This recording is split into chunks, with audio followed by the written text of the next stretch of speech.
আছে আছে, একটু তলিয়ে দেখুন, আছে। গ্রামের মেয়েদের বাবা মায়ের যে কি অবস্থা আপনি তা জানেন না। আছে বাবা মায়ের এরকম তিনটে কুলাঙ্গার ছেলে রয়েছে, বোনের বিয়ে, আর এই তিন কুলাঙ্গার নিজেদের গা বাঁচিয়ে রয়েছে। কিন্তু আমাকে তো মাস্টারমশাইয়ের সম্মান রক্ষা করতে হবে। আহ, বিয়ের দিন ঠিক হলেই ওনার যে 3 কাঠা জমি আছে ওটা বিক্রি করে দিতাম।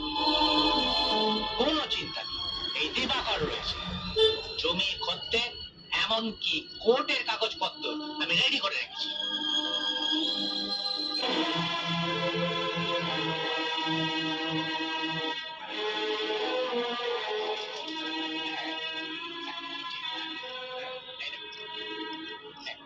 আমাকে নয়, ওদের দেখান। এ মাসে বিয়ের কি তারিখ আছে? এই মাসে তো বিয়ের তারিখ লাইন দিয়ে আছে, এই ধরুন 7, 9, 22, 29 না না, আর 7 মানে তো শুক্রবার। কে হলো গিয়ে আপনাকে আর হিসেব করতে হবে না, ওই শুক্রবারই আমি মিনুকে বিয়ে করব। শুক্রবার মানে হাতে তো মাত্র 7 দিন সময়। আপনি ভাববেন না মাস্টার সাহেব, জমি খদ্দে আমার একেবারে ঠিক করা আছে।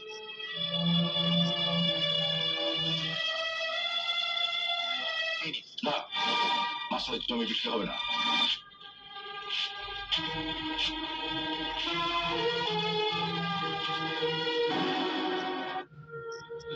তুমি ওটাকে ছিঁড়ে ফেললে। বিয়েতে একটা খরচ আছে। নেই নেই করে 50 লোকে খাওয়াতে হবে, তার উপরে 50 জন? আমার মাসের মেয়ের বিয়ে হবে মাত্র 50 জন লোক খাবে? আমাদের অবস্থার কথা তো তোমার জানা আছে বাবলু। কোনো মতে বিয়েটা তুমি যদি বলো তাহলে নয় আরো 10 জন লোক বাড়িয়ে দেবো। হ্যাঁ, বাড়াতে তো হবে মাস্টার সাহেব, তবে 10 জন নয়। আচ্ছা, ওই স্কুলের সামনে যে মাঠটা ছিল সেটা আছে নাকি ওখানে বাড়িঘর তৈরি হয়ে গেছে? না, আছে। কেন?